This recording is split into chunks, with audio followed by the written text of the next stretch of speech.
menderita gantianku. Dengan darah-Mu Kau selamatkanku. Kini ku hidup menyenangkan-Mu. Telah kulihat bukti kasih-Mu. Kau menderita gantianku.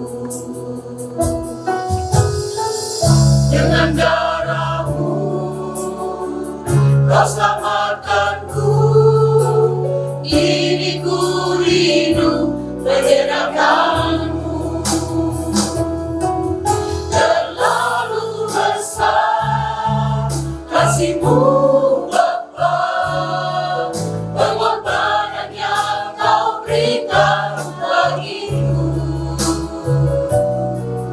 Terlalu mahal darah-Mu Yesus, tercurah untuk menebus hidupku.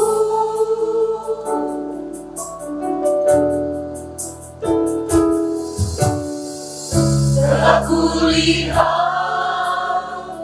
bukti kasih-Mu. Kau menderita gantianku. Dengan darah-Mu Kau selamatkanku. Kini ku hidup menyenangkan-Mu. Terlalu besar kasih-Mu Bapa, pengorbanan yang Kau berikan bagiku. Terlalu mahal darah-Mu Yesus, tercurah untuk menebus hidupku. Terlalu besar kasih-Mu Bapa, pengorbanan yang Kau berikan bagiku. Terlalu mahal darah-Mu Yesus, tercurah untuk menebus hidupku. Tercurah untuk menebus hidupku. Tercurah untuk menebus hidupku.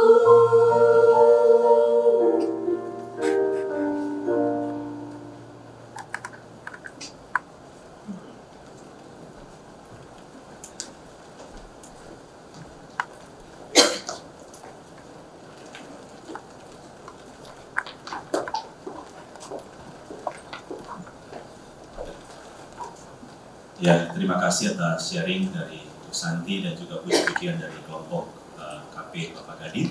Kita akan mempersiapkan hati kita untuk mendengar materi yang akan disampaikan oleh Bapak Markus. Mari kita angkat satu pujian, renungkan firman.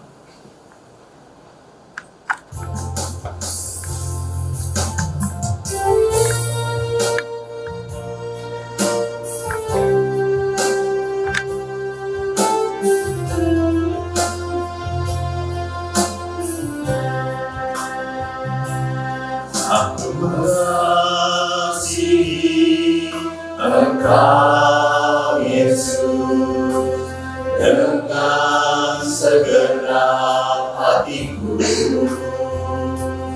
Aku mengasihi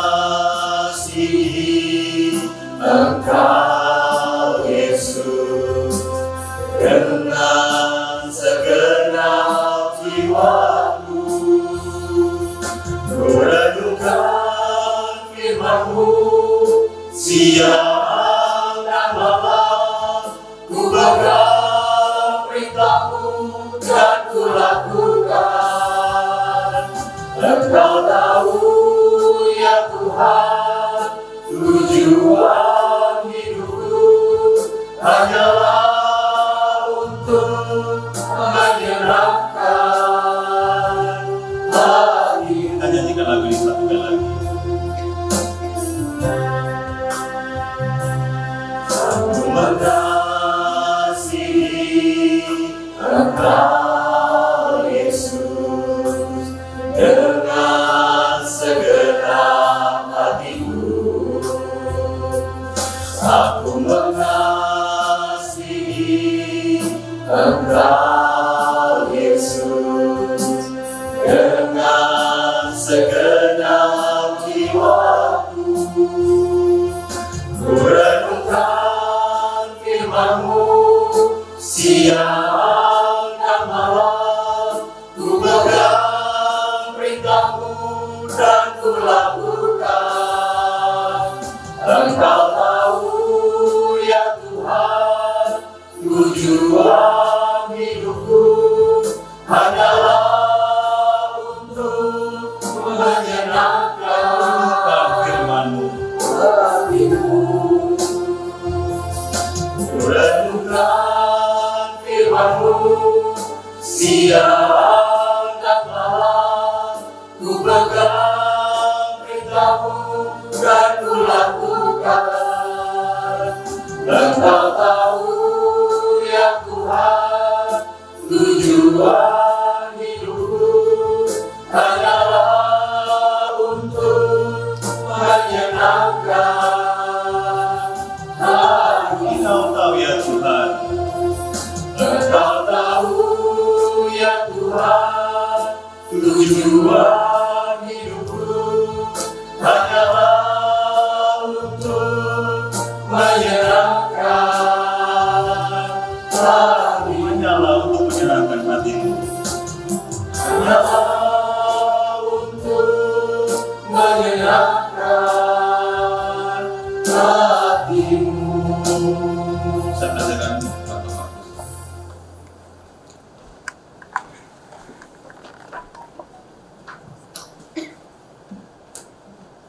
Oke. Cek. Jadi saya ini cuma dikasih pengharapan. Ada pasangan gitu ya, padahal nggak ada. Baik, siapa yang masih puasa ya? Oh, masih ada puasa. Wah, di belakang ada puasa. Yuk, siapa yuk? Baik ya, jadi sukacita kita bisa berpuasa kemarin ya bersama dengan saudara-saudari yang lain juga ya, saling menguatkan ya. Jadi kemarin juga ya lucu sih sama-sama ya, kita puasa dia puasa juga gitu kan. Dan itu jadi kesempatan juga untuk ngobrol ya, kemudian juga kasih tahu orang Kristen ada puasa juga ada gitu ya. Nah, jadi pada kesempatan ini kita akan masuk ya setelah kemarin puasa, minggu puasa. Kemudian kita masuk ke mana? Jumat Agung. Dan hari ini kita masuk ke Sabtu. Dan besok adalah Minggu Paskah ya. Nah, ini kita akan melihat satu bagian ya pada hari Sabtu itu. Begitu. Oke, mari kita. Maaf saya lupa. Ya sebelum itu izinkan saya kasih 5 menit untuk menggambarkan PAS ini apa begitu ya. Nah, jadi yang pertama adalah PAS itu tujuannya bukan membuat satu program baru di gereja. Ya, jadi kita itu gereja, sekali lagi PAS tidak pernah ya mengamankan Alkitab Sabtu ya, tidak menjadi satu bagian yang mempersibuk gereja. Nah, itu tolong kita pahami bersama. Jadi bukan berarti kita punya komisi, kita punya bidang, kita bikin program sebanyak-banyaknya. Enggak. Jadi PAS ini dari pertama waktu zaman sama Pak Happy kita juga sudah bicara ya, waktu zaman COVID gitu. Gimana sih PAS ini menjadi bagian daripada tubuh Kristus, bagian dari GKI Sultan. Jadi kenapa gitu ya? PAS tidak pernah dorong KW harus ikut, dorong guru sekolah minggu harus ikut. Karena kita maunya apa? Karena kita maunya nanti setelah berproses bertahun-tahun kemudian sekolah minggu sama PAS itu bukan dua kegiatan berbeda. Sama nanti suatu saat kita harapannya. Sekolah minggu, oh kita guru sekolah minggu perlu ngerti Alkitab lebih banyak. Ikut PAS. Itu sudah jadi satu bagian gitu loh, bukan? Oh itu bidangmu, ini komisi gitu ya. Kaum ibu memimpin kelompok kecilnya ABCD. Wah, ada yang nanya tentang firman Tuhan, aku bingung nih. Jadi gimana? Ya ikut PAS. Fasilitator kelompok kecil. PAS. Guru-guru diakonia ngajar selain matematika, bahasa, perlu bawa renungan. Aku takut ini salah apa enggak? Gimana? Ya gereja punya PAS. Jadi kita tuh sebenarnya harusnya satu. Kita itu bersinergi, kita itu bukan apa, oh nanti diakunia ada kegiatan sendiri. PAS nanti ada, oh kita ada persekutuan sendiri. Nah itu nanti jadi terlalu banyak tenaga dibuang, hasilnya kecil, enggak tersambung. Jadi saya ingin mengajak kita hari ini melihat ya daripada KP yang ada, tadi pagi juga sudah ada pujian ya dari KP sekolah wilayah 4 sekolah minggu gitu ya. Dan juga kita kemarin sudah melihat ada KP gabungan ya hari Rebu, 2 Rebu ya, dengan ada KP kemarin persekutuan 2 Rabu juga ada persembahan pujian. Nah kita nih dalam sebuah proses untuk mensimpelkan gereja. Bukan masing-masing punya kerajaan sendiri, sibuk sendiri, jemaatnya cuma itu. Kita ingin kita itu menjadi sebuah flow bersama, bekerja bersama, lebih simpel kerjanya, lebih tidak banyak effort karena semua terhubung. Dan kalau semua terhubung, semua lebih efektif, semua lebih efisien, penjangkauan bisa lebih baik. Nah itu menjadi sebuah hal yang ingin saya sampaikan lagi di sini, karena saya ingin melihat kebersamaan kita di PAS ini sekali lagi bukan sebagai sebuah kegiatan, wah ada, enggak. Satu saat saya ingin melihat kita sebuah visi bersama, bahwa enggak, ini jadi satu bagian yang kita sama-sama. Gimana kita tergabung? KP bertumbuh di dalam Tuhan, bagaimana dengan PAS? Ya komisi bagaimana? Ibadah bagaimana? Demikian juga PAS tidak meributi, pembinaan tidak meribetkan yang lain. Makanya kemarin kita juga selalu punya kegiatan, ada pembinaan asyir. Daripada bidang ibadah, bikin lagi apa? Oke, bisa nggak kita coba join fasilitator datang karena fasilitator ketemu dengan orang. Demikian juga asyir ketemu dengan orang. Nah kan lebih simpel. Kalau dibagi dua jadi 2 kegiatan. Orang yang terlibat siapa? Kurang lebih nanti 50-60% sama. Nah jadi di sini kita bisa melihat bagaimana ya di dalam gereja kita khususnya ya sudah terus dikembangkan dari zaman Pendeta Daniel Fu, kemudian Pak Deddy Wikarsa dan sekarang Pak Immanuel Sayanto ya untuk semakin bergerak ke arah itu ya. Dan kita berdoa, Pak Sayanto mengatakan pingin 40 tahun itu, Musa Sayanto ingin ini menjadi sebuah kesempatan untuk gereja kita revival. Amin. Amin. Gitu ya. Nah, kemudian di dalam PAS ini sekali lagi kita juga sudah menjelaskan berkali-kali dan kita juga ingin sampaikan lagi adalah pertama adalah PAS ini bukan acara seminar. Itu hanya salah satu bagian informasinya. Makanya Anda melihat di dalam PAS tiap minggu selalu ada orang tuh sharing, baca firman Tuhan sharing, baca firman Tuhan sharing. Kenapa? Karena yang namanya belajar gitu, belajar ini A, ini B, ini C, itu bukan belajar. Itu ingat. Dan kalau ingat bisa lupa gitu kan. Tapi kalau malah belajar, nah Anda bisa melihat nanti di recording yang lalu ataupun nanti ke depan. Nah peserta PAS yang disuruh sharing kan pertama deg-degan, tapi kedua lama-lama dia lebih percaya diri. Nah kalau dia lebih percaya diri, suatu saat dia belajar untuk bersaksi. Nah tadi ya kayak Bu Sati juga katakan, jadi kita bukan narasumbernya, enggak, dilatih pesertanya. Kedua, peserta Anda bisa melihat nanti setelah 3 tahun gitu ya, baca ayat, belajar baca ayat. Bukan gua mau datang seminar atau gua datang khotbah, lu ngomong gak ngerti apa-apa kan, gak baca ayatnya cuma gak baca. Peserta PAS diajar baca. Firman Tuhan dicintai betul-betul dibaca, Tuhan, aku mau dengar. Bukan, membaca, mendoakan. Kedua, belajar untuk menyelidiki. Nah, ya, jadi kalau Anda lihat saya juga sedikit kagum. Ya makanya di depan PAS saya selalu memberikan encourage untuk dukungan. Oh ini begini loh, ini ada yang begini, berarti dia apa? Dia riset, dia punya buku, dia punya internet, dia mau. Nah ini pembelajaran. Nah itu bagus banget gitu ya. Dalam artian bukan pertumbuhan jemaat itu bagus banget ya, puji Tuhan. Nah jadi ada sharing di depan, kemudian tentu aja ada learning. Nah learning dari PAS ini ada yang bilang kadang-kadang terlalu berat. Nah ini kita juga bilang, kenapa PAS kok berat, nggak dibikin ringan, kenapa? Jawabannya satu, lah kita ini kan satu gereja. Kalau di khotbah umum, itu kan memang sudah umum. Begitu kan? Terus PAS bikin umum lagi, nah ini nggak mencapai.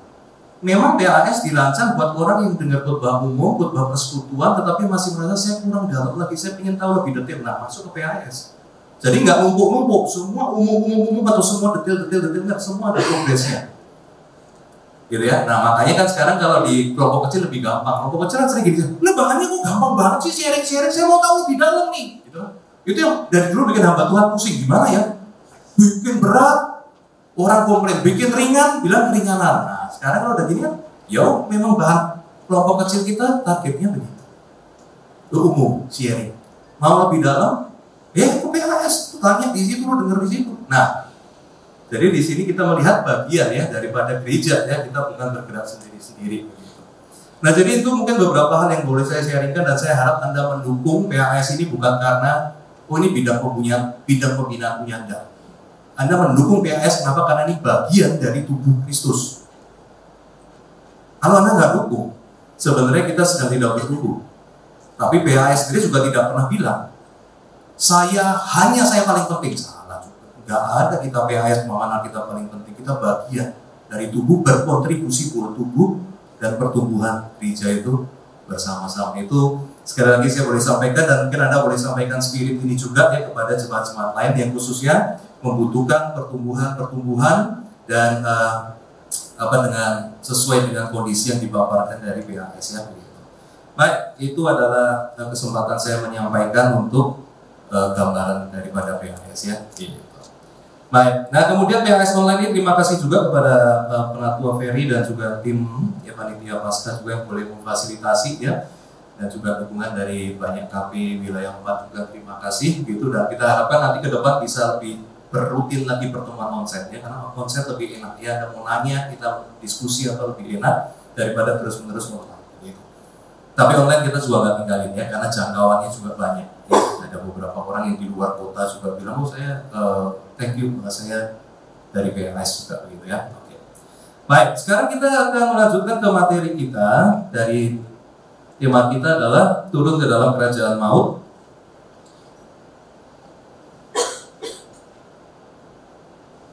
Ya, jadi yang pertama bagaimana kita melihat Sabtu Suci ini apa? Tentu aja ya Sabtu Suci atau beberapa gereja Protestan juga kemudian menyebutnya sebagai Sabtu Sunyi ya, seperti itu. Intinya adalah sebuah hari ya di antara Jumat Agung dengan Paskah begitu ya, di mana memperingati ya satu masa yang sunyi begitu. Karena itu adalah sebuah hari yang memang begitu sunyi, begitu tenang begitu, tetapi sebetulnya secara rohani terjadi sesuatu yang luar biasa ya. Itu adalah Sabtu Suci atau Sabtu Sunyi gitu ya. Kalau gereja Protestan kadang-kadang ingin sedikit membedakan sebutannya dengan gereja Katolik begitu, tetapi sebutannya memang banyak ya, dari berbagai macam gereja sebutannya berbeda-beda. Tetapi intinya jelas itu adalah hari ya Sabtu di antara Jumat Agung dan juga Paskah.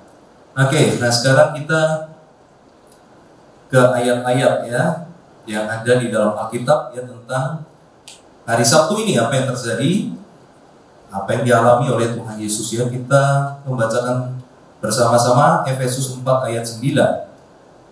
Ada di situ ya, Anda bisa baca juga bersama-sama. 1, 2, 3. Bukankah ia telah naik, berarti bahwa ia juga telah turun ke bagian bumi yang paling bawah.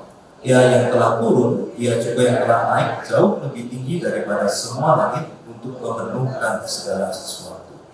Oke, sekarang yang pria aja boleh 1 Petrus yang ada di situ ya, 18, 19, 1, 2, 3. Sebab juga Kristus telah mati sekali untuk segala dosa kita, ia yang benar untuk orang-orang yang tidak benar, supaya ia membawa kita kepada Allah. Ia yang telah dibunuh dalam keadaannya sebagai manusia, tetapi yang telah dibangkitkan menurut roh, dan di dalam roh itu juga ia pergi memberitakan Injil kepada orang-orang roh-roh yang di dalam penjara. Maaf ya, kesesatan sedikit ya roh-roh. Oke, kita lanjutkan lagi berikutnya. Ya, yang kaum wanita boleh membacakan Matius 12, 40, 1, 2, 3.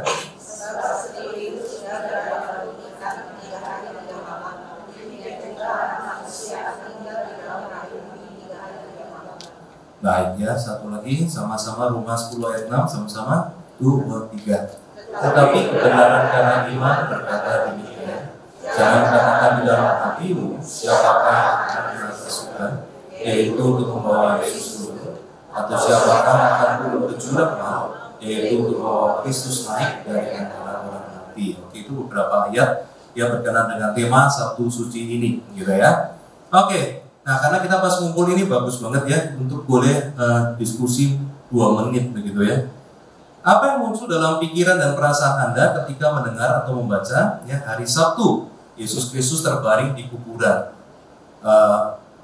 di kuburan Yusuf Arimatea. Ini ada typo ya, maaf, Yusuf Arimatea. Atau Anda mendengar Tuhan Yesus itu turun ke dalam kerajaan maut. Apa yang muncul dalam pikiran dan perasaan Anda?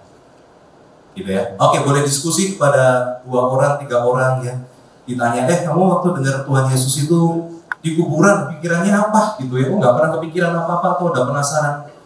Gitu ya. Kok sama kalau di tradisi Tionghoa kok begini atau apa gitu ya? Atau Anda mendengar Tuhan Yesus turun ke dalam kerajaan maut, apa yang ada di dalam pikiran Anda gitu ya? Boleh sharing sama temennya gitu. Gak ada benar, gak ada salah, jadi gak usah takut gitu ya. Kan kita sharing, kepikiran saya ini saya gak pernah mikir gitu ya. Boleh gitu.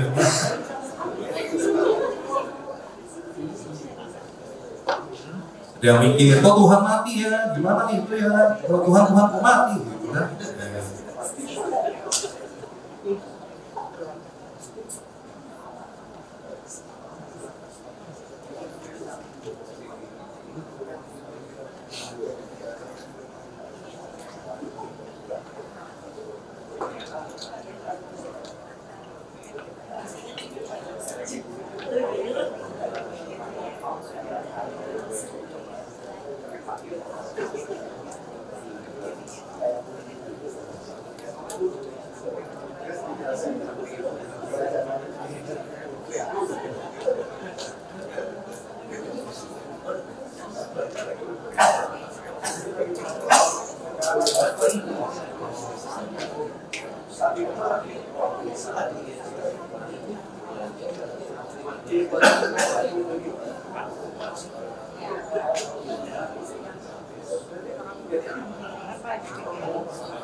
Oke, ada yang mau kasih pendapat? Silakan. Apa yang ada di pikiran, boleh? Ya, Pak Polo, silakan Pak Polo.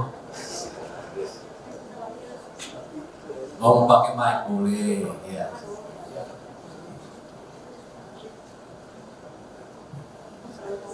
Memang ada kesalahan pengertian. Menurutku ya, saya dulu juga kesalahan pengertian. Menginjili itu sepertinya memberitahukan kabar baik dan membuat orang itu percaya. Itu kan biasa filosofi yang ditanamkan seperti itu. Kalau saya menurutku sih kata menginjil pada orang yang meninggal, orang itu hanya lebih ke mendeklarasi. Saya tadi juga dibantu saya untuk mendeklarasi bahwa dulu Allah jauh-jauh ribuan tahun Allah sudah beritahu bahwa akan kedatangan Tuhan Yesus. Sekarang sudah saatnya dan Tuhan Yesus hadir ke neraka ya, lebih tepatnya ke neraka dan mungkin ke surga juga sekaligus ya, mesti ya, kalau menurutku ya. Jadi beritahu mereka yang sudah meninggal bahwa ini dia janji Tuhan.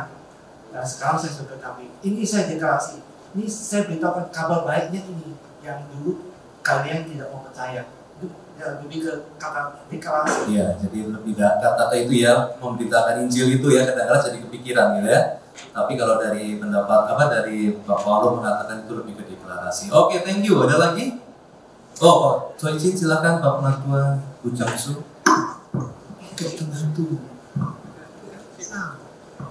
Bapak Bujang Su ya silakan. Ya memang dulu saya juga pernah mendengar pengkhotbah mengatakan Tuhan Yesus mendeklarasikan. Jadi kembali lagi ke kehidupan. Keluarga saya banyak yang Katolik. Oke. Ini bukan saya menceritakan atau apa, Tapi saya selalu berpegang kepada firman Tuhan. Firman Tuhan mengatakan orang yang sudah mati nggak mungkin diselamatkan, atau kita membayar atau mempersembahkan untuk menghapus dosa orang yang sudah mati, itu tidak mungkin. Nah ini kan sering mungkin kita mendengar, mungkin anggota keluarga kita juga banyak yang Katolik, mereka bilang kita mau doa arwah. Nah ini kadang-kadang menggelitik. Soalnya firman Tuhan tidak mengatakan begitu. Makasih Pak. Oke, ya. Loh, kok jadi nanya ya? Bagus, oke. Itu yang muncul kan bisa pertanyaan, betul. Ada lagi satu lagi? Kalau saya pertanyaan nih Pak. Oh, pertanyaan Pak. Waduh. Oke, yang terakhir ya. Tadi saya berbicara sama Pak Antoni, saya bilang kok Tuhan Yesus masuk neraka? Iya. Apa mungkin Tuhan Yesus masuk neraka? Baik, terima kasih ya. Ya, sangat-sangat menyenangkan sekali ya mendengar Anda itu berbicara gitu ya. Nah, zaman dulu kalau saya masih ingat VHS gitu ya, dimatiin semua videonya, nggak tahu siapa yang gitu ya. Tapi nggak selalu sih, itu mungkin tergantung kondisi. Saya tahu ya, kalau pas ibu ya mati. Tapi yang saya tahu mereka masih ada di sana adalah kadang-kadang orang bisa nanya ya, walaupun videonya nggak ada, nanya gitu ya. Atau kita tanya, ada yang mau tanya atau kasih jawaban, ada yang ngechat gitu. Jadi orangnya masih ada gitu ya. Cuman memang lebih enak kalau kita bisa melihat ini ya, bisa diskusi itu ketemu ya, daripada dibagi breakout room gitu kan. Virtual breakout room begitu kan. Saya masih ingat dulu ada pelatihan apa, katekisasi zaman COVID gitu kan, dibagi kelompok kecil ya, diskusikan pertanyaan ini ya. Saya datangin satu-satu gitu ya. Saya datang ke satu ada itu Kejadian 1 pasal 1 pada mulanya ke-8. Ada diskusi gitu kan, repot. Jadi enak banget gitu ya, bisa ketemu gini. Nah, oke, nah itu adalah pertanyaan-pertanyaan yang saya terima kasih Anda bisa diskusi ya, kita sebagai manusia bisa ketemu, bisa ngobrol ya, menjadi sebuah sarana juga fellowship gitu untuk bertemu bersama. Nah, beberapa pertanyaan yang mungkin muncul adalah mungkin hal-hal seperti itu gitu ya. Nah, jadi mungkin ada yang bertanya dan kita coba akan melihat beberapa jawaban ya di waktu yang singkat ini. Nah, yang pertama adalah kita coba melihat ya arti daripada kata mati. Mati itu sebenarnya apa gitu ya. Nah, kalau secara kasar ya, secara umum lah ya, kita bisa mengatakan bahwa kalau mati bagi manusia yang berdosa itu adalah mati secara rohani ya, checklist ya, mati jasmani checklist, dan mati kekal itu checklist gitu ya. Nah, tapi ya waktu dikatakan bahwa Yesus mati ya, kita perlu melihat gitu ya secara berbeda bahwa apakah Yesus mati rohani? Tidak. Ya, dia tidak pernah berdosa, jadi dia tidak mati rohani, tidak terputus daripada kekudusan Tuhan. Tetapi dia mati secara jasmani, kita melihat ini checklist. Dia secara tubuh yaitu mati gitu kan. Satu hal yang Pendeta Marcel di dalam podcast dengan Habib Jafar di login tidak berani menegaskan. Ya, Marcel bilang ada orang, tapi itu bukan Yesus, sorry saya salah ingat ya. Jadi dia ada kesaksian ya bahwa memang ada kebangkitan dari orang mati gitu ya. Tapi Habib bilang, mati suri ya. Itu kan ada kondisi mati suri, tapi ini bukan Yesus ya. Ini ada kesaksian yang katanya dibangkitkan, orang Kristen dibangkitkan gitu ya. Dia nggak berani menegaskan bahwa kebangkitan itu ada gitu. Itu betul-betul mati bangkit gitu ya, kan Yesus yang nggak berani bilang gitu ya. Jadi Habib Jafar bilang, ini mati suri nggak dia bilang gitu.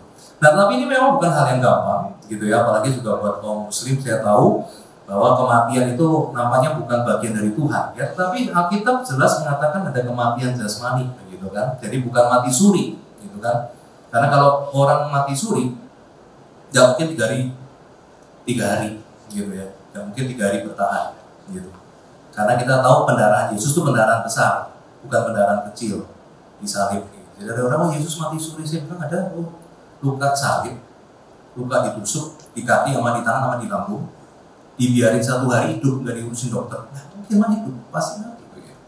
Nah, jadi ini adalah sebuah kematian jasmani. Dan kemudian waktu kita mengatakan Yesus gitu ya, disalibkan, mati dan dikuburkan, turun ke dalam kerajaan maut ya, kalau kita seringkali dengar dalam pengakuan iman rasuli ya, tentu aja tidak terhubung dengan kematian kekal, yaitu adalah sebuah kondisi dihukum oleh Tuhan di dalam kekekalan. Ya, jadi kita perlu melihat ya arti mati antara manusia berdosa dengan Yesus itu tidak sama begitu.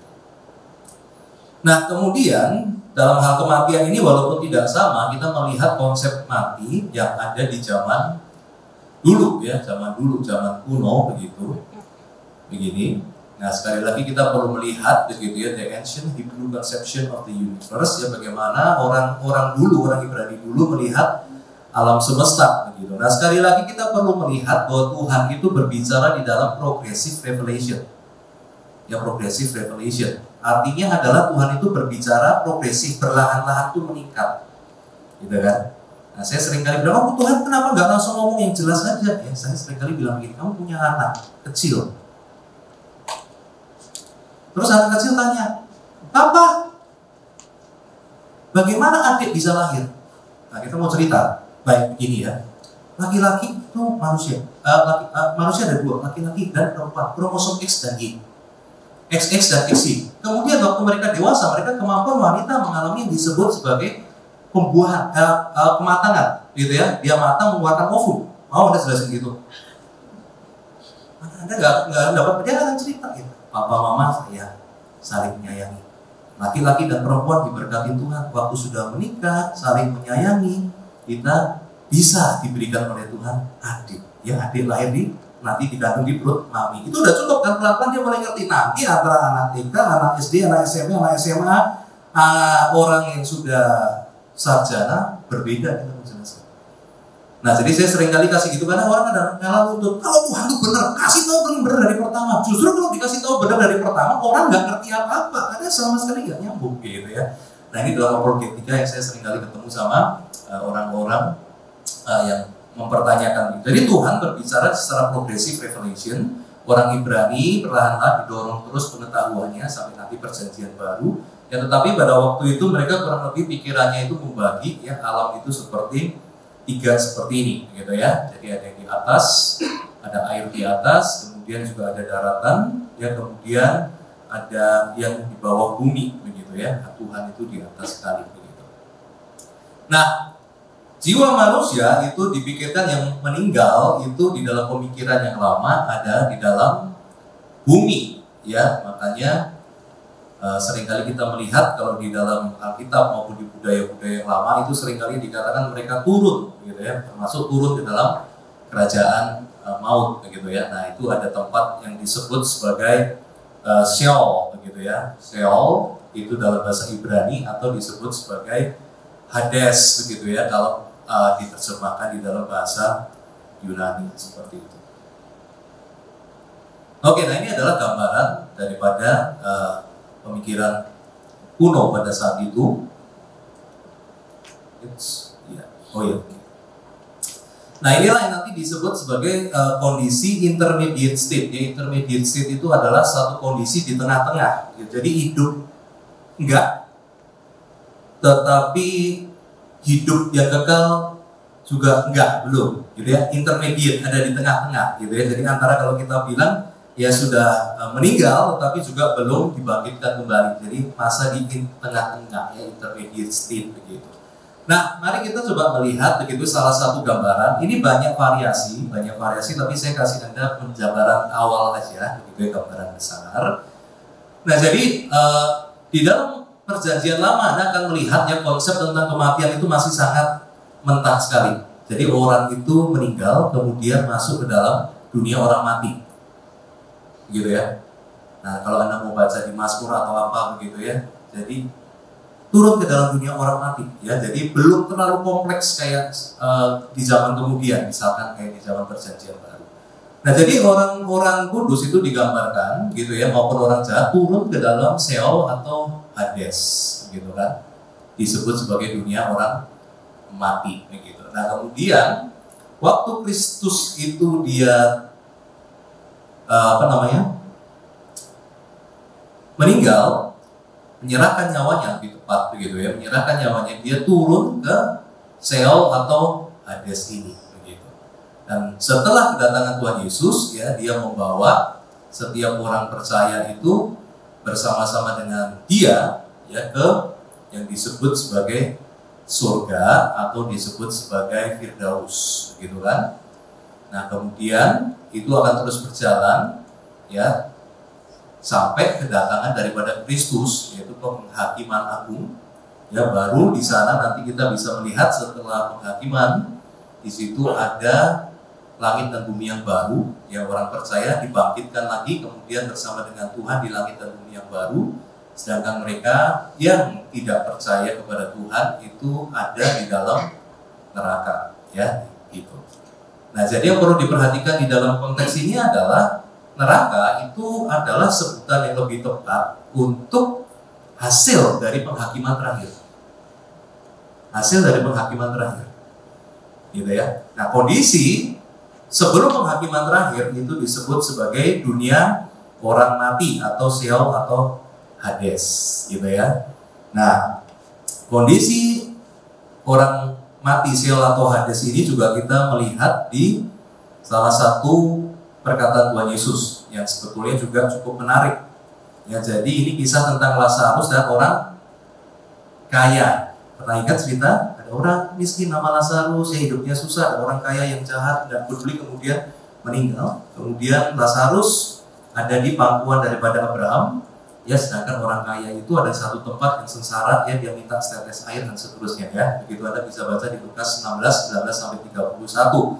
Nah, jadi ternyata di kondisi Sheol pun atau Hades pun tidak dicampur antara mereka yang jahat, yang fasik dengan mereka yang benar, ya. Ternyata tetap ada pemisahan, begitu kan, sehingga mereka itu terpisah di situ, dan itu adalah dunia orang mati. Oke, gitu ya. Nah, nanti Anda boleh tanya, kalau ada pertanyaan Anda bisa catat di handphone atau di kertas Anda.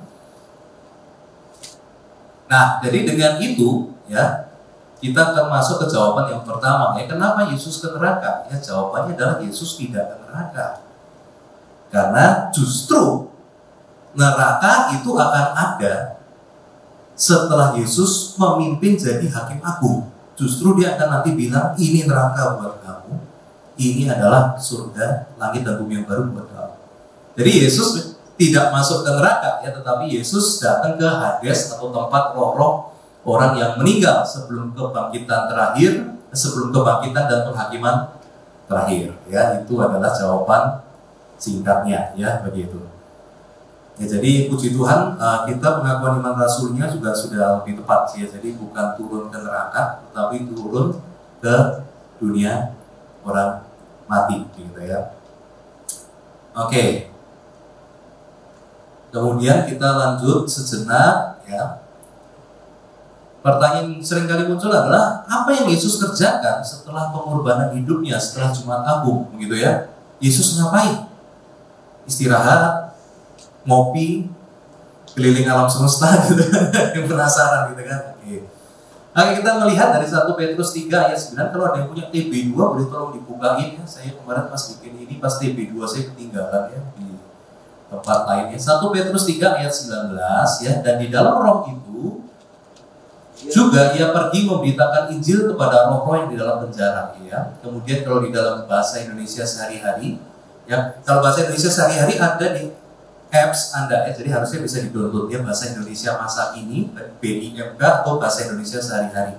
Yaitu dari LAI juga, ya. Jadi beberapa orang sangat menikmati membaca Alkitab dalam bahasa Indonesia masa kini, gitu ya, bahasa Indonesia sehari-hari. Lebih enak memang, lebih enak. Anda perlu coba, ya. Itu bisa di-download, Anda cari ke version, cari bahasa Indonesia masa kini atau bahasa Indonesia sehari-hari. Ya, itu dari LAI juga, jadi cukup safe, begitu ya. Terjemahannya cukup baik, safe. Ya. Dalam keadaan roh, dia pergi mengabarkan berita dari Allah kepada roh-roh yang dipenjarakan. Ini memang ayat-ayatnya nggak gampang. Kalau TB2 sama nggak Pak? Sama TB1? Mirip. Mirip, ya. Dan di dalam roh itu juga ia pergi memberitakan Injil kepada roh-roh yang di dalam penjara. Oh ya, ya, sama ya berarti ya TB2, ya. Jadi itu dipandang valid dan diteruskan, ya. Oke, nah apa yang Yesus kerjakan gitu ya waktu dia di dalam roh pergi memberitakan Injil kepada roh-roh yang di dalam penjara. Oke, ya, tadi kita lanjutkan lagi perjalanan kita.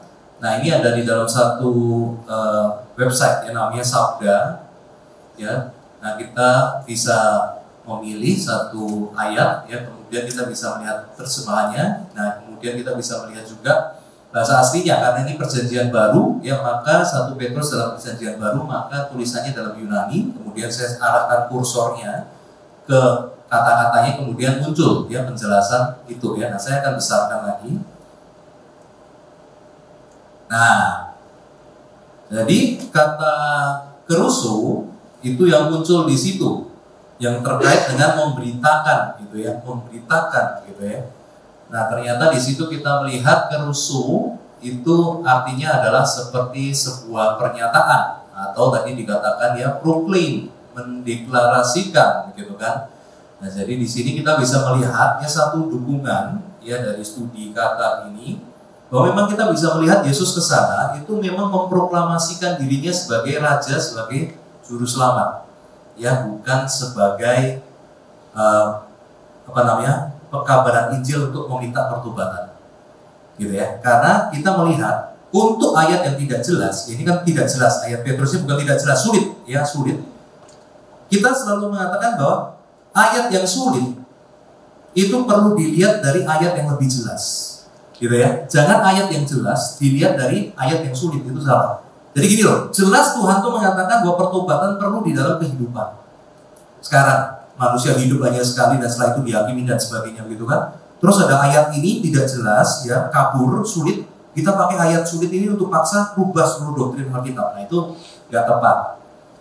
Yang benar adalah dari yang jelas. Kita tahu bahwa Tuhan menuntut pertobatan di dalam kehidupan ini. Baru kita melihat ke ayat yang sulit. Nah, ayat sulit ini kok kayaknya tidak cocok. Baru kita selidikin ayat sulitnya. Nah, ternyata setelah kita selidikin ayat sulitnya, kita melihat tidak ada kontradiksi atau pertentangan, karena ternyata di sini kita juga melihat pilihan kata yang digunakan adalah memproklamasikan, gitu ya. Nah, jadi di situ kita bisa melihat, oke, dari ayat ini lebih tepat dipandang itu bahwa Kristus memproklamasikan akan kemenangannya, ya, seperti itu. Jadi apa yang Yesus lakukan? Yesus memproklamasikan kebenaran dan kemenangan, ya, daripada Tuhan Yesus sendiri, bahwa Yesus itu benar. Dia adalah Tuhan dan Juru Selamat, dan dia seperti yang dinyatakan di dalam perjanjian lama, tadi dikatakan juga oleh kelompok di situ, ya, dan dia adalah Tuhan yang menang, ya, Tuhan yang tidak dikuasai oleh kematian dan dosa, gitu ya. Jadi sekali lagi kita bisa melihat ayat ini bukan pengabaran untuk keselamatan atau menceritakan keselamatan setelah kematian, ya, tetapi adalah sebuah proklamasi, ya, begitu. Oke.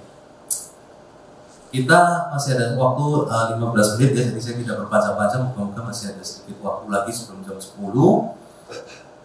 Jadi ini pengantar aja untuk dua jawaban itu. Nah, beberapa aplikasi dan transformasi yang kiranya boleh kita alami. Yang pertama adalah hari yang sulit atau menggelisahkan dan gelap bagi jiwa itu adalah sebagian dari kehidupan dan karya keselamatan, gitu ya.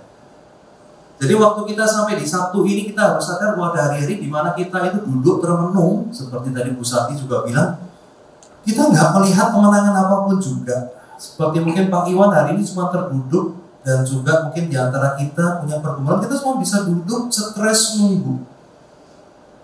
Yang mana saya juga, sementara ini ada satu kan yang saya juga sedang alami, sedang gugur, dan saya cuma bisa duduk, nunggu, dan saya belum bisa bergerak, belum berani bergerak, dan saya belum merasa ada Tuhan itu minta saya untuk membereskan masalah ini. Dan itu adalah sebuah masa yang tidak nyaman, tersiksa. Kadang-kadang waktu pikiran itu muncul, perasaan itu muncul, kita itu gak nyaman gitu, gak nyaman. Dan kita tahu banget itu tuh seperti bisul di pantat gitu ya, gak nyaman, tapi kita juga gak bisa buru-buru sembuhkan gitu. Nah, manusia dalam kondisi gini biasa punya dua respon. Respon pertama adalah dia itu fight, marah, jengkel, komplain. Cara yang kedua itu adalah yaitu ignore, flight, terbang, gak dirasain, mabuk, seneng-seneng, nonton, binge watching, gak berhenti 6 jam supaya dia gak ingat kesulitan itu. Nah, tetapi waktu kita membaca dan kita mengalami Sabtu suci, kita diingatkan mau gak mau itu terjadi dalam kehidupan kita, bahwa ada masa itu sangat painful, sunyi, sepi, gak tahu mesti ngapain, tetapi kita harus ada di sana. Dan di situ yang bisa kita lakukan cuma apa ya? Kita bergantung sama Tuhan. Ya Pak Yohanes tadi kemarin mengatakan masalah doa. Nah doa kita ini kalau berkaitan dengan transformasi, ya, yaitu berkaitan dengan spiritual practice, praktik rohani atau spiritual discipline adalah kuncinya di doa kita. Kalau di dalam kondisi begini, di dalam kondisi Sabtu sunyi seperti ini, doa kita itu nggak boleh klise, nggak boleh klise. Semakin doa kita klise, semakin kita tersiksa. Jadi di dalam doa kita, ngomong aja semua, bicarakan semua. Kemarahan kita, kejengkelan kita, ketakutan kita, masalahnya apa, kita ngomong Tuhan, saya deskripsikan gitu ya. Tapi kan Tuhan kan sudah tahu deskripsi ceritanya, Tuhan kan tahu perasaan kita, betul. Tapi tahu bukan berarti kita nggak boleh berkomunikasi. Nah, saya sering kali bilang, kita orang tua tahu kadang-kala anak butuh sepatu, butuh tas, butuh baju. Tapi seringkali ya kita juga pingin, lu datanglah ngomong. Bukan orang tua nggak bisa, orang tua bisa. Tapi kita suka dia datang, dia ngomong. Karena waktu dia ngomong, ya mama gitu ini, kita mulai menciptakan sebuah perbincangan, gitu ya. Nah jadi kiranya kita Sabtu sunyi ini juga dikuatkan. Ya waktu semua itu terasa nggak ada pasca, nggak ada kemenangan, adanya penderitaan, dan kita nunggu. Nah saya cuma memastikan, tiap kali kita merasa kita sendiri, sunyi, sepi, kita cuma berkata satu, itu adalah sebuah pengalaman daripada para murid Yesus Kristus, gitu ya.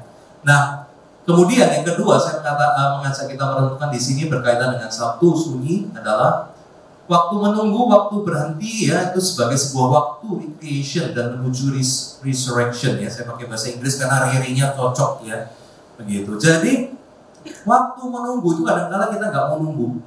Kita ingin selalu bergerak, kita ingin selalu kemenangan, kita ingin selalu itu sesuatu itu maju gitu ya. Tetapi ada masa-masa mau tidak mau kita harus sabar menunggu, sabar menanti, mungkin seminggu, 2 minggu, mungkin setahun, dengan tetap memelihara relasi dengan Tuhan. Kenapa? Karena waktu menunggu, waktu berhenti atau pause itu bisa menjadi waktu recreation, penciptaan kembali, dan juga resurrection kebangkitan. Jadi Tuhan itu ternyata gak selalu memburu, kadang-kadang waktu menunggu itu ada. Nah saya tuh terkesima sama kisah bambu.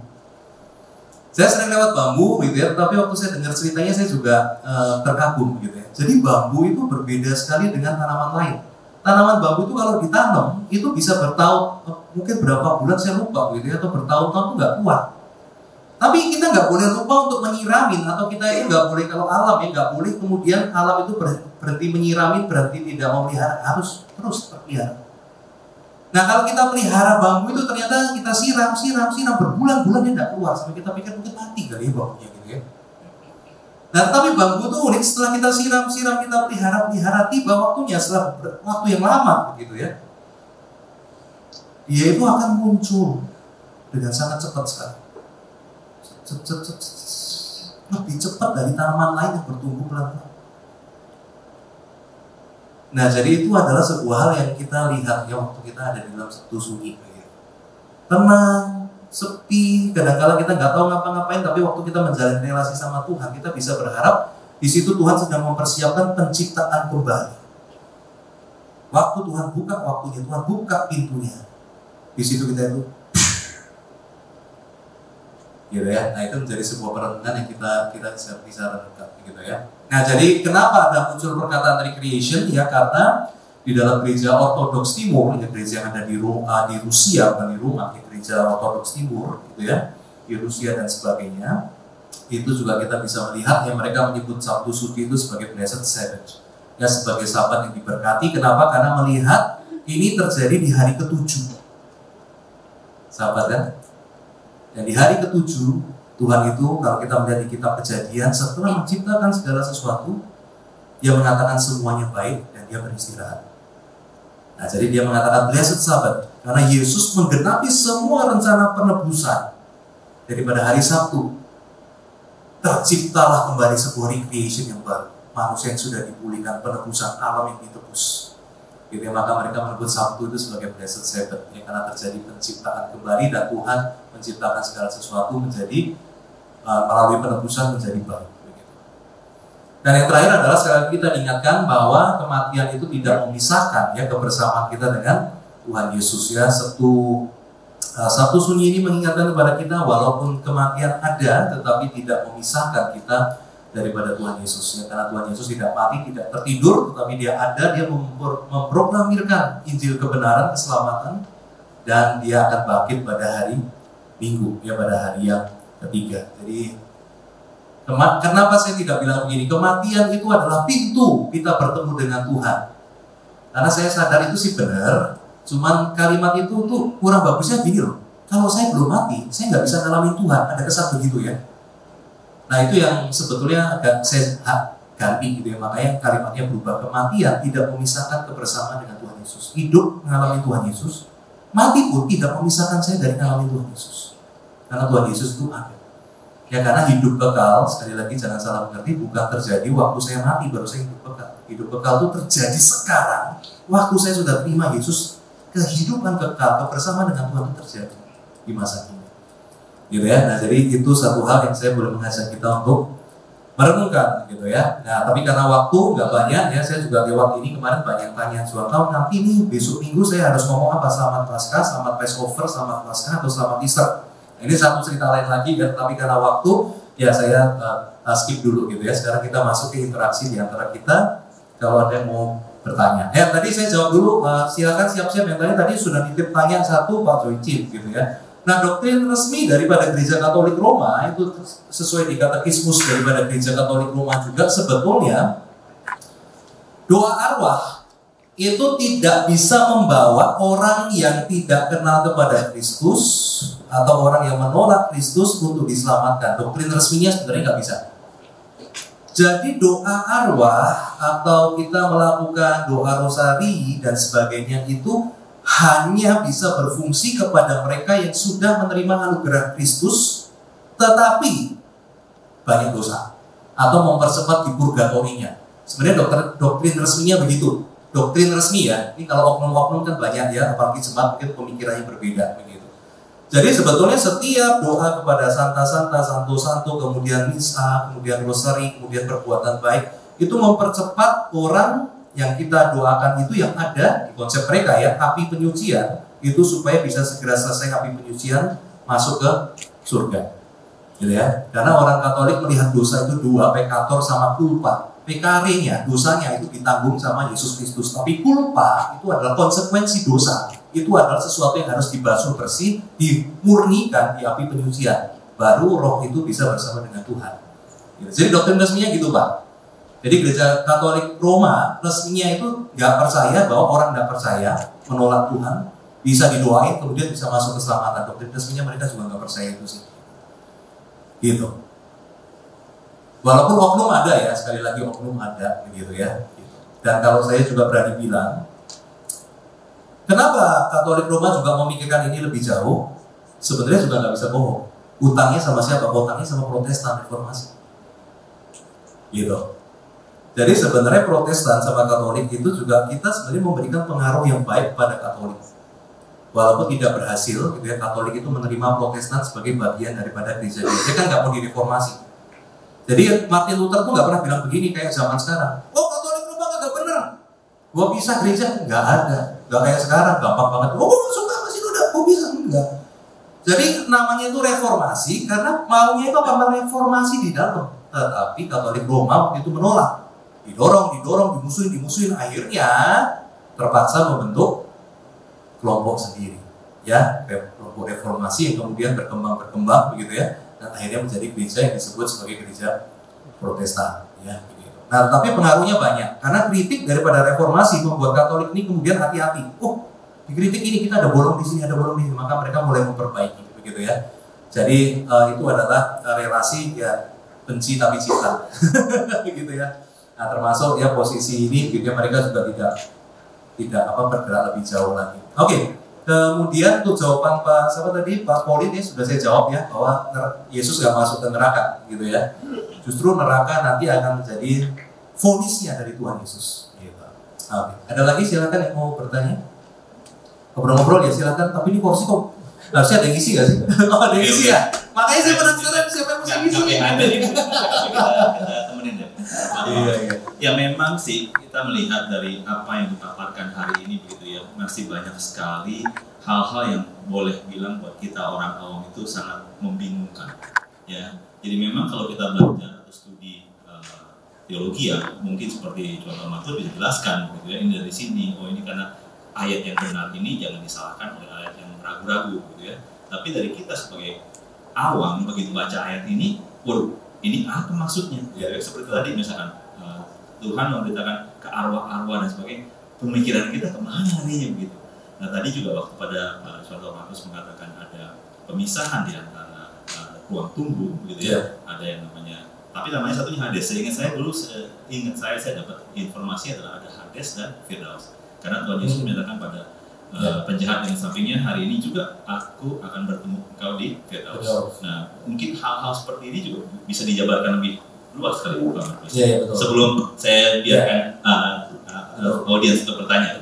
Nah bagusnya dari program PAS gitu ya, jadi saya tidak bilang siapa yang memulai atau siapa yang terlibat, enggak.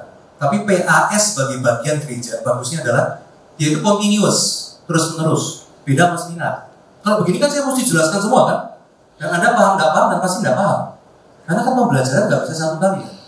Bagusnya adalah slot daripada pelayanan PAS ini adalah dia itu tiap minggu, sehingga sebetulnya topik begini kita bisa teruskan belajar selama misalkan 4 minggu berturut-turut, sehingga semua bisa pelan-pelan jalanin gitu kan. Ada slotnya gitu loh, nggak tiba-tiba kita ngambil slot ini hari Minggu 2 jam kan ada tabrakan sama hari gila, tabrakan sama acara gitu kan. Kita udah punya slot yang tetap gitu ya. Sehingga sebenarnya paling bagus adalah kalau topik ini menarik, Anda bisa kasih tahu hamba Tuhan di bagian masing-masing bahas apa, nah kita bisa masukkan, bisa dibahas pelan-pelan gitu kan. Termasuk nanti kita bahas kenapa Yesus berkata hari ini kau bersama dengan aku di Firdaus. Apa hubungan Firdaus sama Hades? Gitu kan? Nah itu kan dari sebuah pertanyaan. Nah simpelnya tuh begini. Simpelnya adalah paradise itu bisa kita sebut sebagai satu bagian yang sebetulnya adalah Abraham punya. Lazarus ada di pangkuan Abraham. Gitu. Jadi bersama-sama dengan Yesus. Gitu ya. Nah yang apakah di sini sudah cukup jelas? Ada yang menyamakan Firdaus itu dengan Hades, tetapi yang sisi orang benar. Gitu ya. Bukan sisi orang yang tidak benar. Begitu.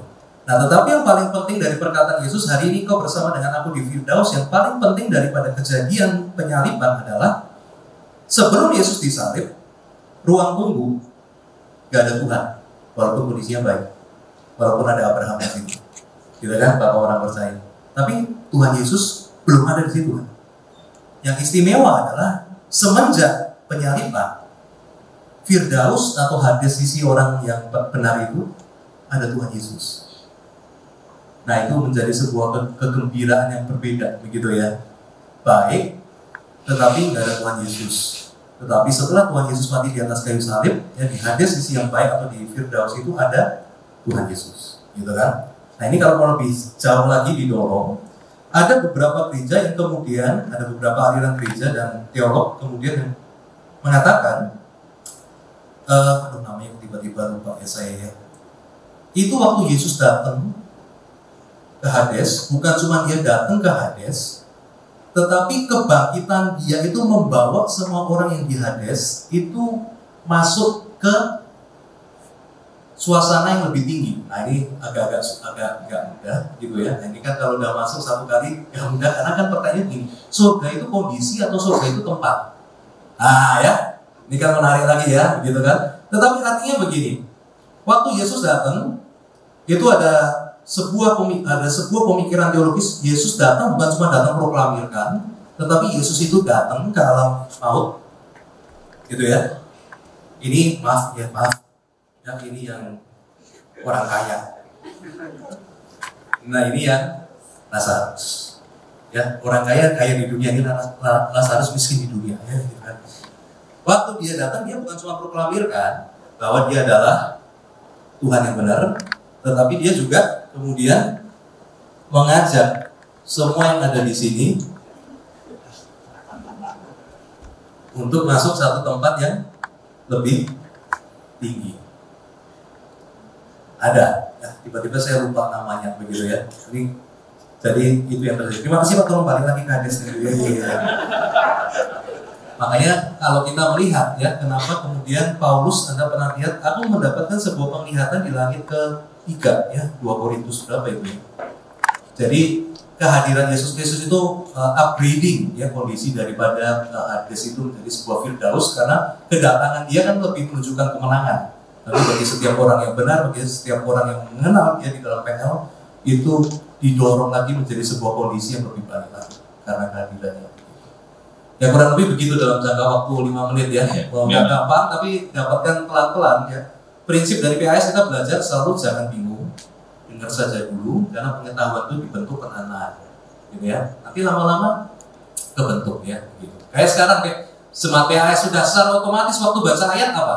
Lihat konteksnya dulu. Nah, udah otomatis. Dulu pertama bingung konteks itu apa, tapi lama-lama sih, oh ini ayat di atasnya apa?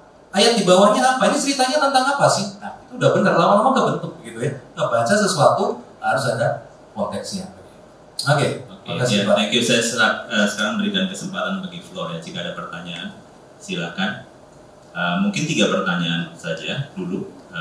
Masing-masing bertanya, nanti baru dijawab setelah 3 pertanyaan. Silakan yang pertanyaan pertama. 3. Yang pertama boleh. Ya. Mau nanya. Ini udah kedua lagi pertanyaannya. Enggak apa ya? Ya Pak, nggak apa-apa dong. Speak up. Pertanyaannya yang pertama itu kenapa dalam 1 hari setelah disalibkan dan sebelum Yesus bangkit itu cukup untuk menggantikan semua hukuman yang harusnya ditanggung manusia berdosa, yang harusnya kan ditanggung sama kita selama-lamanya. Terus yang kedua itu gimana kaitannya atau relasi antara kemenangan yang Yesus proklamasikan melawan maut dengan menggantikan kita yang harusnya dihukum gitu. Yang hukumannya kan harusnya dihukum dari Bapa gitu kan ya, kepada manusia berdosa. Mungkin gitu. Kok jelas itu pertanyaannya. Oke, coba yang pertama dulu ya, bahwa kenapa cuma 1 hari gitu ya di dalam kematian, gitu ya. Jawabannya adalah sekali lagi, memang kekekalan itu adalah hukuman bagi orang yang tidak percaya. Oke, kenapa cuma 1 hari? Jawabannya gampang. Karena yang menjadi penebusan Yesus Kristus adalah Tuhan yang kekal, bukan nggak fair. Allah yang kekal. Walaupun manusia nanti dihukum dalam kekekalan, tapi ditukernya dengan apa? Ditukar dengan Allah yang kekal, firman Allah yang kekal. Firman dikatakan sebelum segala sesuatu ada, dia sudah ada. Gitu ya. Jadi pertukaran ini adalah sebuah pertukaran bukan manusia dengan manusia ya. Manusia harus dihukum sama, saya ditukar dengan saya yang sama. Enggak. Ini ditukar dengan firman Allah yang kekal. Gitu. Jadi itu jawaban pertama, begitu ya. Jadi exchange-nya itu tidak sama, gitu ya. Exchange-nya itu tidak sama. Perbedaan daripada kualitas yang dikorbankan ini adalah anak Allah, anak domba Allah yang tidak bercela. Itu sesuatu yang berbeda, yang karena dia segala sesuatu ada, yaitu membuat exchange-nya itu menjadi sebuah exchange yang equals, begitu ya. Itu kasarannya begitu ya secara umum. Dan yang kedua, saya masih mencoba memahami Pak Elim gimana. Jadi maksudnya adalah, iya, maksudnya kan kalau tadi itu kan Yesus itu masuk ke dalam kerajaan maut gitu kan ya, yang pas hari kedua kematiannya. Nah itu kan terus dia mengatakan kemenangan melawan maut. turut dalam kerajaan maut. Ya, dan dia kemudian menang gitu kan ya. Dalam kerajaan maut. Nah itu gimana kaitannya dengan keberadaan harusnya menggantikan kita yang dihukum? Oh, kenapa bukan Tuhan Yesus yang terus ada di dalam dunia maut, begitu kurang lebih begitu ya? Dan kemudian hukumannya kan itu dari Bapa ya. Apakah berarti ya harusnya gimana? Yes, baik. Ya, ini jadi satu hal yang memang nggak gampang gitu. Kalau pajak udah bagian masuk pelajaran brevet ya. Brevet ya, ya. Ya, jadi detailnya adalah tentu aja. Jadi memang betul bahwa hukuman itu diberikan kepada Yesus. Makanya kenapa Yesus itu tidak boleh hanya sekedar orang baik atau nabi. Makanya walaupun dari saudara kita umat muslim mengatakan mencoba mengangkat Yesus ke level nabi, tetapi masalahnya adalah itu manusia. Maka Yesus adalah harus secara teologis harus Allah dan manusia. Karena kalau dia cuma manusia, dia menerima hukuman Allah pasti kolaps. Gitu kan? Jadi dia harus manusia, tetapi sekaligus dikatakan oleh Pak Yohanes tadi kemarin adalah dia sama seperti kita, hanya dia tidak berbuat dosa, Dan ketidakberdosaan dia adalah sebuah memang perjuangan manusia, tetapi di situ juga ada unsur ilahinya, gitu ya. Nah jadi waktu penghukuman itu datang dari Allah Sang Bapa terhadap dosa, ya dia menanggungnya. Tetapi dia tidak broken, tidak hancur, karena dia adalah Allah yang tidak berdosa, gitu. Tetapi fair exchange, gitu ya, karena dia tetap menanggung penderitaan kita secara luar biasa. Dia yang harusnya tidak menanggung kita, itu adalah sebuah exchange yang sangat luar biasa sekali, gitu ya. Nah, kemudian berkaitan dengan kalau kita masuk ke doktrin penebusan itu ada dua, gitu ya, namanya expiation sama propitiation. Jadi expiation itu adalah murka Tuhan itu dilampiaskan karena perbuatan dosa manusia. Propitiation adalah bagaimana dia disenangkan oleh perbuatan daripada Tuhan Yesus. Jadi Tuhan Yesus itu di satu sisi, kalau pakai kalimatnya Pak Yohanes Adri lagi, punya double. Ya kemarin kan Pak Adri hari Kamis bicara tentang double gitu ya. Jadi Tuhan Yesus di satu sisi mengambil murkanya Tuhan terhadap orang berdosa, tetapi satu sisi lewat kehidupan dia, pengorbanan dia membuat hati Tuhan itu senang. Bahwa inilah seharusnya manusia itu kayak gitu. Nah itu adalah dua hal yang Tuhan Yesus lakukan, propitiation dan juga expiation. Satu meredakan amarah, satu memberikan sukacita kepada Allah yang seharusnya itu dikerjakan oleh manusia. Tetapi manusia sudah gagal, maka kemudian Yesus Kristus lakukan secara sempurna. Nah, di dalam Yesus Kristus ini kita makanya percaya kepada dia, beriman sama dia. Waktu kita percaya kepada dia, dosa kita diambil, expiation, murkanya Tuhan ke kita diredakan, diambil oleh Tuhan Yesus, dan juga terjadi propitiation. Saya yang seharusnya begitu lemah, tetapi kebaikan Tuhan Yesus diberikan kepada saya, menjadi bagian dari diri saya, sehingga melalui iman saya dilihat sebagai seorang yang benar. Itu namanya adalah justification, dibenarkan, gitu ya. Nah ini kalau nggak ada gambar emang agak susah. Biasa kalau saya kata kisah saya pakai gambar ya supaya visualnya lebih dapat. Nah tapi kurang lebih jawabannya seperti itu sih.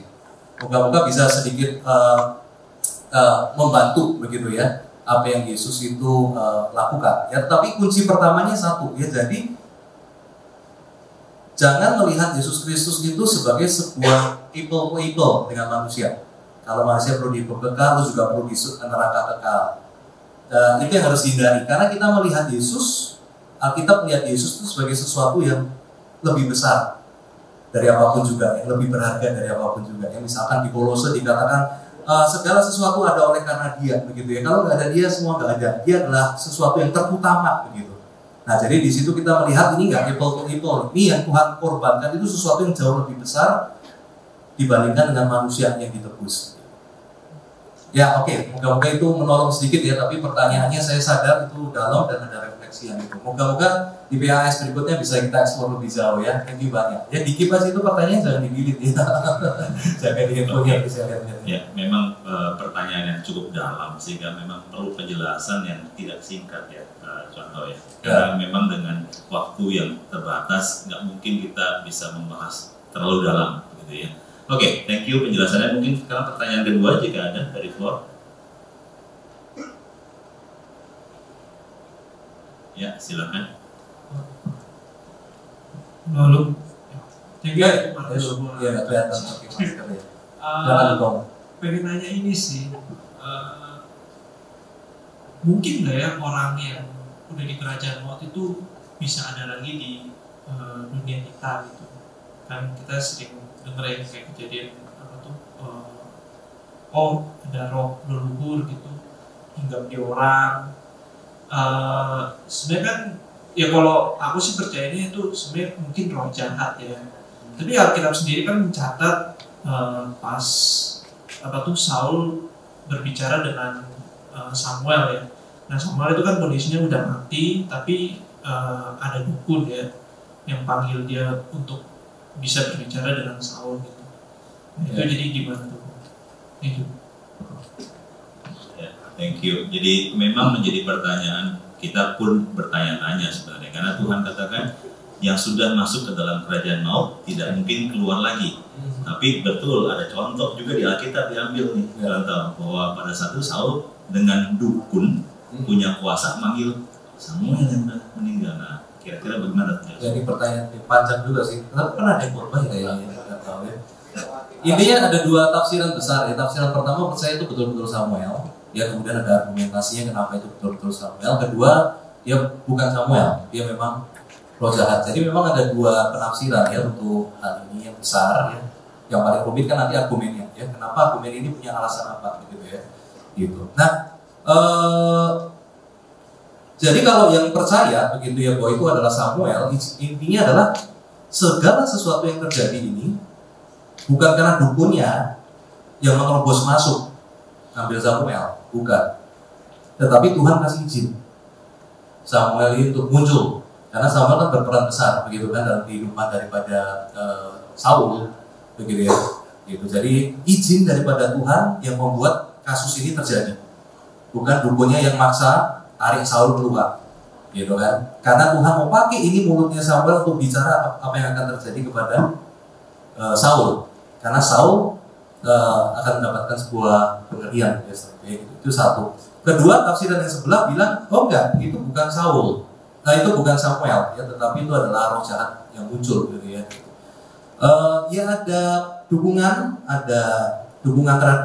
terhadap ini juga ada, gitu ya. Tetapi kalau saya sih lebih prefer ya itu sih, saya melihat sih sebagai roh jahat sih, gitu sih. Gitu. Kalau saya lebih prefer melihat sebagai sebuah roh jahat. Kalau kejadian sehari-hari saya lebih prefer itu melihat roh jahat. Jadi banyak orang kan bilang, oh saya ketemu sama siapa, saya meninggal apa. Saya lebih cenderung kalau itu saya bilang cenderung roh jahat sih begitu. Kalau sehari-hari ya. Tapi kalau di dalam kondisi tafsir Alkitab ini ya saya mengerti dua posisi itu memungkinkan gitu. Tapi kan intinya begini, ini mau roh jahat atau ini mau roh Samuel, tidak menghilangkan kedaulatan Tuhan, itu yang penting. Tidak menghilangkan kedaulatan Tuhan itu kan. Kalau ini rohnya keluar juga bukan karena dipaksa sama dukun, bukan. Itu diizinkan oleh Tuhan untuk menjalankan tugas, gitu kan, menyampaikan apa yang terjadi. Kalau itu roh jahat juga itu tidak menunjukkan bahwa Tuhan tidak berdaulat, gitu kan? Itu kan roh jahat yang memang menyerupai daripada Samuel. Jadi kuncinya adalah kita di dalam kekristenan iman kita adalah ini, Tuhan itu bisa dipercaya nggak kan?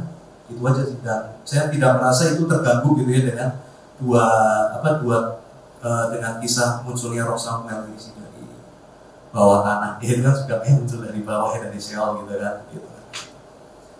Oke, mungkin bisa jadi pertanyaan lebih panjang dan argumentasi ya. Kalau saya tadi dengan penjelasan bahwa Tuhan izinkan yang argumentasi pertama kan, artinya saat ini pun mungkin Tuhan izinkan juga kejadian yang sama.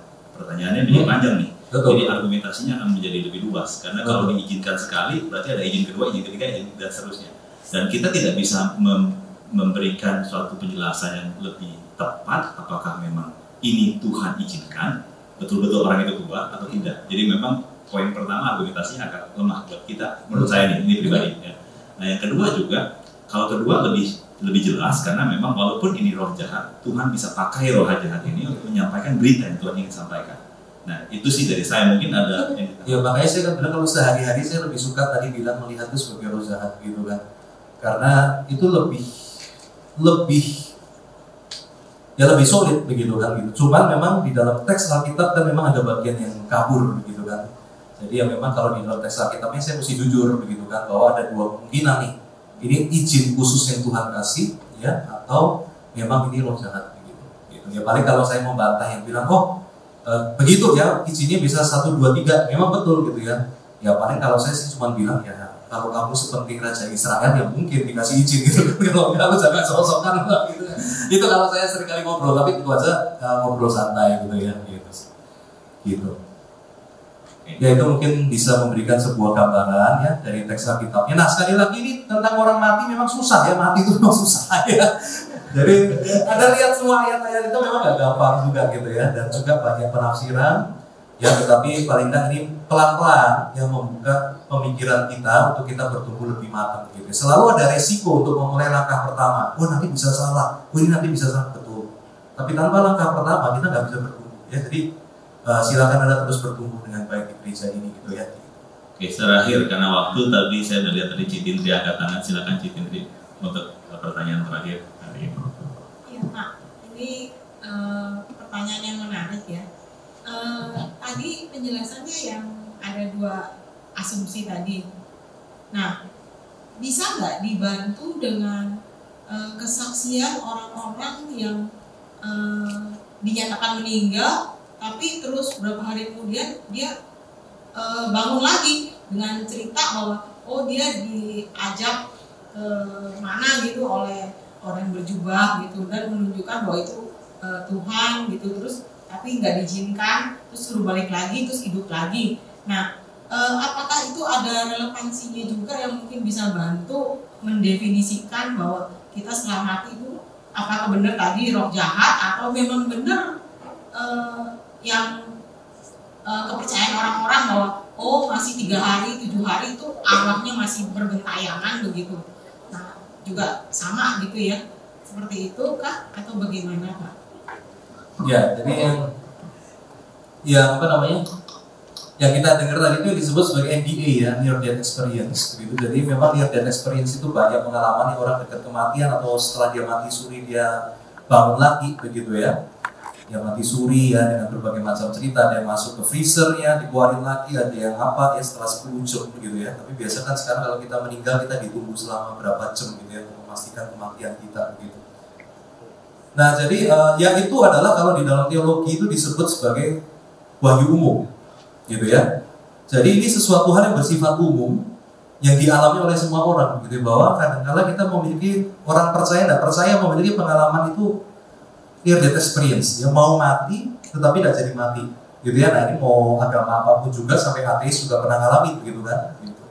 Nah jadi ini menjadi sebuah wahyu Tuhan umum ya bagi semua orang yang percaya maupun tidak percaya, bahwa ya kamu harus membuka mata bahwa realitas kehidupan setelah kematian itu adalah sesuatu hal yang sangat mungkin gitu kan, sangat mungkin sekali.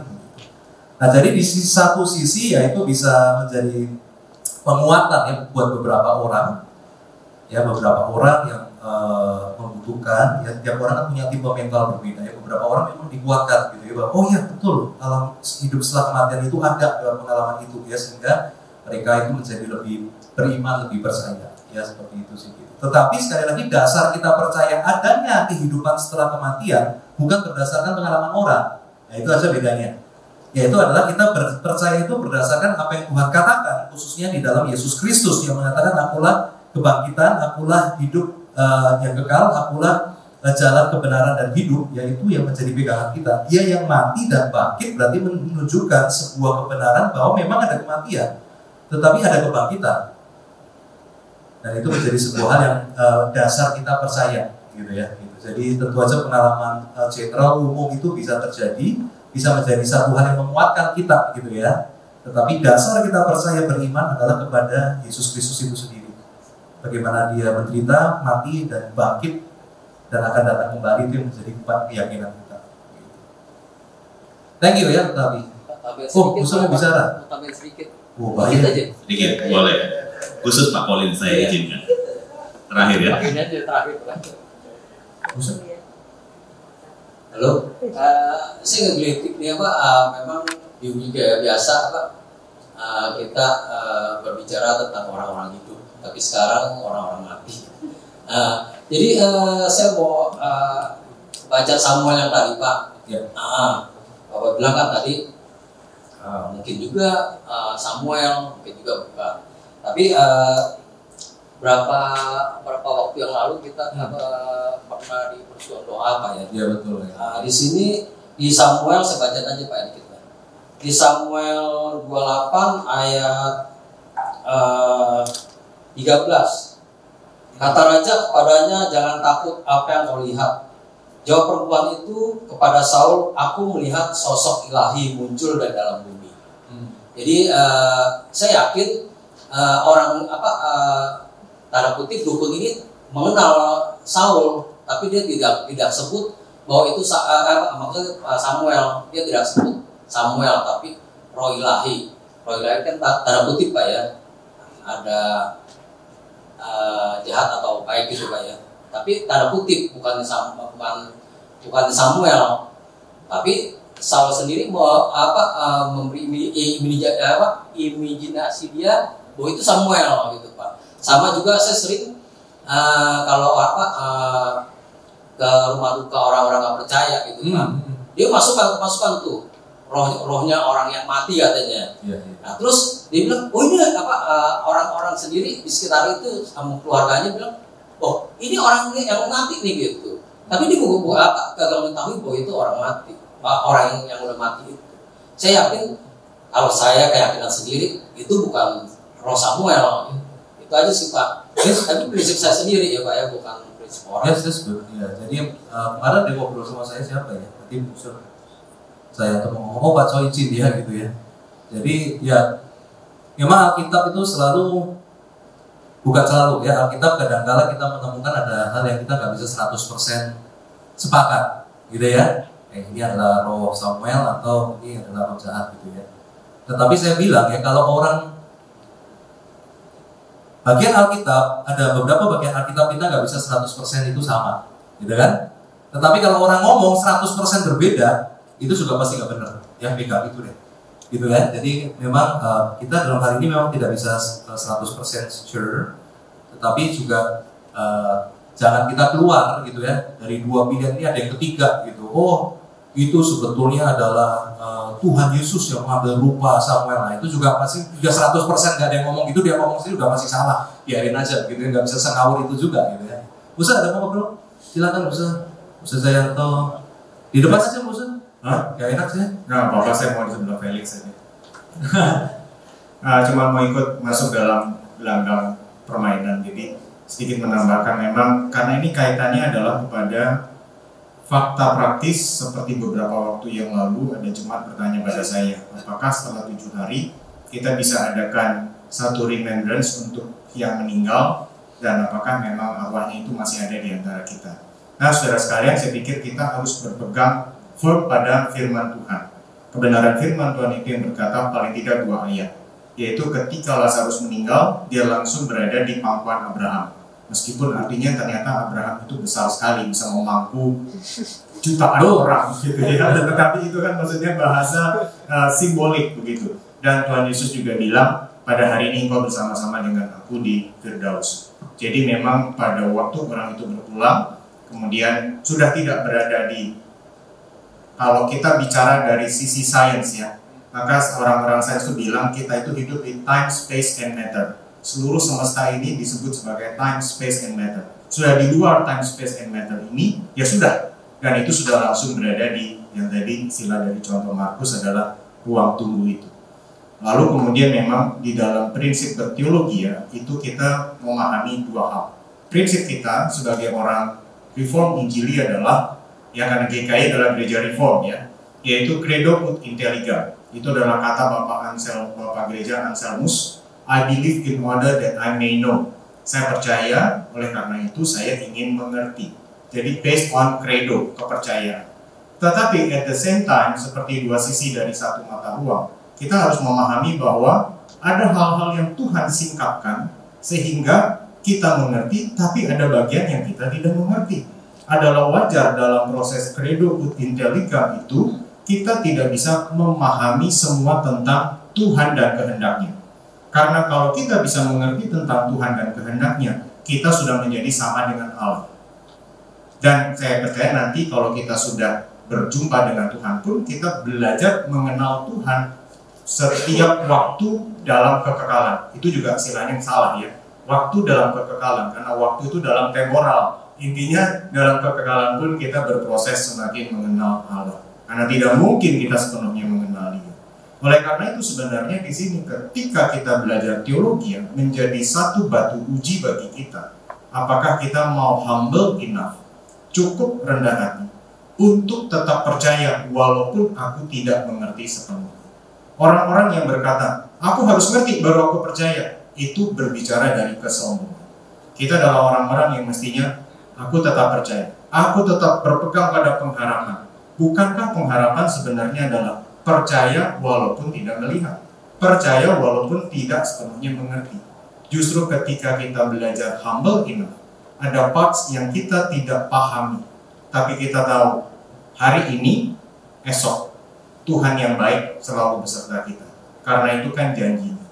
Ketika kita seperti seorang anak kecil yang naif, percaya penuh pada firman Tuhan, nah disitulah kita justru menyatakan diri kita berproses semakin dewasa rohani.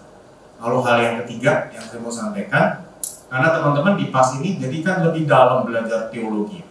Sebenarnya teologi itu tidak terlepas dari hidup kita. Ketika kita bilang kita orang Kristen, itu pun sebenarnya sudah teologi. Jadi teologi itu bukan perkara para teolog, perkara para sarjana, tetapi kita pun tidak bisa tidak berteologi. Ketika kita bilang saya tidak percaya adanya Tuhan, itu sudah berteologi. Teologi adalah segala sesuatu terkait dengan ilah, Allah yang ilahi, siapapun yang disebut sebagai ilah itu. Nah, dalam berteologi Kristen kita perlu mengenal major theology and minor theology. Major theology itu jelas, yaitu Kristus Tuhan Juru Selamat, Kristus mati dan bangkit, Alkitab firman Allah, Kristus datang kembali dan sebagainya. Tetapi ada minor theology. Minor theology termasuk dalam ranah tafsiran-tafsiran itu. Apakah misalnya ini adalah betul-betul Samuel atau enggak? Memang ada diskusi itu di sana. Ya, tapi enggak apa-apa rekan-rekan. Kita ada dalam keberagaman. Justru ketika ada keberagaman itu kita belajar memahami posisi yang berseberangan. Sebagai contoh misalnya, saya bosen banget dengan diskusi antara Calvinis dengan Arminian. Udahlah, sama-sama aja. Saya bosen banget dengan diskusi amil sama premil. Saya seorang amil, tetapi saya menghargai kalau kamu premil. Tidak masalah begitu. Intinya adalah memang dalam keberagaman, it's fine kalau kita berbeda, tetapi biarlah kita juga mau saling belajar. God bless teman-teman, maju terus. Wah, kayaknya muka saya nanti mesti diedit pakai mukanya Musa Sayanto ya, karena tadi bagian penutup ya meng-wrap up begitu ya. Muka saya nanti di YouTube kalau di crop. Oke ya, thank you Musa atas tambahan penjelasannya. Juga thank you Pak Markus yang sudah menyampaikan materi. Ya. Dan memang kita belajar banyak hari ini, bukan tambah ngerti banget gitu ya, tapi ada hal-hal lain yang men-trigger kita bertanya-bertanya. Nah, maka itulah yang menjadi tujuan juga kita adakan PLS. Berarti kita akan adakan continue di tiap hari Sabtu, yang mudah-mudahan akan lebih sering onsite, kurang lebih begitu ya. Karena memang dengan onsite kita lebih bisa berinteraksi, lebih banyak hal yang bisa kita bicarakan, berdiskusi dengan rekan-rekan. Oke, thank you sekali lagi, kita berikan applause bagi Pak. Oke, thank you, mungkin ada penutup dari panitia, saya persilakan. Baik, oke, kita tutupin. Mari kita bangkit berdiri, kita berdoa. Apakah Musa saya itu keberatan tuh boleh mendoakan menutup dan mendoakan setiap kita ya di sini. Terima kasih Musa Sayanto sekali lagi wrap up-nya tadi. Thank you teman-teman semua, juga untuk contoh Markus yang setia melayani kita, juga teman-teman panitia pengurus Subidang PWG ya, dan rekan-rekan sistem multimedia. Mari kita berdoa. Tuhan, betapa agung, besar, dan kayanya Engkau, sehingga kami dalam keterbatasan kami tidaklah bisa sepenuhnya Tuhan mengenali akan Tuhan. Tapi biarlah kami punya satu kerendahan hati untuk terus mau mengikut Tuhan. Terutama Tuhan tambahkan kepada kami rasa kagum dan cinta akan Engkau. Semakin kami mendalami firman, kiranya kami semakin kagum akan Engkau. Kami sungguh Tuhan semakin rindu lagi untuk kami mengenal Engkau dan mengaplikasikannya dalam hidup kami. Berkatilah rekan-rekan yang melayani hari ini dari KP Kelapa Gading, juga contoh Markus, contoh Stephen, dan setiap rekan-rekan dari pengurus Subidang PWG, pengurus PAS, mereka yang setia dan telah menjadi penata layan, termasuk juga rekan-rekan sound system multimedia yang sudah melayani. Tuhan berkati. Kami berdoa juga mereka-mereka yang bergabung secara online, anugerah berkat dan yang menyertai. Terutama Tuhan, ketika kami going in depth kepada kebenaran firman Tuhan, kami sendiri semakin dalam kepada kasih, di dalam kasih kepadamu. Itu kerinduan kami, sehingga Tuhan GKI Sunter setiap kami semakin di dalam kasih, semakin dikuasai oleh kasih, dan digerakkan oleh kasih kami kepadamu dan kasih kami kepada sesama. Terpujilah nama Tuhan, di dalam nama Tuhan Yesus kami berdoa. Amin.